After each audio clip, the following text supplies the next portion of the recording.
If there's an insurrection, I would certainly invoke it. We'll see. But I can tell you last night was terrible. The night before that was terrible. Will the National Guard be in California indefinitely? How long will they be there until you think? Until there's no danger. It's easy. Look, it's common sense. You ask me that question. When there's no danger, they'll leave. You would have had a horrible situation had I not sent them in. Horrible. You'd be reporting on a lot of death and a lot of destruction that's not going to take place. You have to remember, I've been here before, and I went right by every rule, and I waited for governors to say, send in the National Guard. They wouldn't do it. They wouldn't do it, and they just wouldn't do it. It kept going on and on, got worse and worse.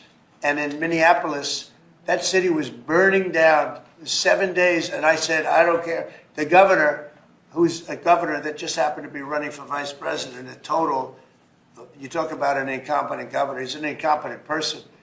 That he was picked, well, I was actually very happy he was picked for other reasons. But this guy wouldn't call the National Guard.